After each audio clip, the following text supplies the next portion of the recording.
यानंतर बातम्या आहेत युद्धाबाबतच्या। पहलगाम हल्ल्यानंतर दहशतवाद्यांना ठेचा, बदला घ्या, पाकिस्तानला कायमची अद्दल घडवा अशी मागणी भारतभरातून होतीये। काश्मीरमध्ये दहशतवाद्यांविरोधात लष्कराच्या मोठ्या कारवाया सुरू आहेतच, मात्र दहशतवाद्यांचे आका सीमापार पाकिस्तानात आहेत। त्यांना धडा शिकवण्याची तयारी सुरू झाली आहे। भारताच्या या भूमिकेनंतर पाकिस्तानला धडकी भरल्याचं दिसते। या आठवड्यात जमिनीवर मारा करणाऱ्या बॅलिस्टिक क्षेपणास्त्राची चाचणी करण्याच्या तयारीत पाकिस्तान असल्याची माहिती विशेष सूत्रांकडून मिळते।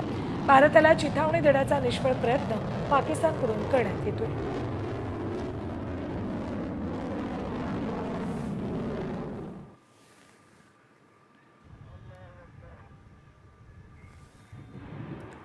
तर बॅलिस्टिक क्षेपणास्त्राची चाचणी करणार असल्याची माहिती सूत्रांकडून मिळते। पाकिस्तानकडून युद्धाची भाषा केली जाते, धमकी दिली जाते। जमिनीवर मारा करणारं हे बॅलिस्टिक मिसाईल आहे। अरबी समुद्रात पाकिस्तानने नौदलाच्या हालचाली वाढवल्या आहेत। सीमा भागात सैन्याची जमवाजमव करण्यावरही भर दिला जातोय। सलग 9 दिवसांपासून नियंत्रण रेषेवर पाकिस्तानकडून सतत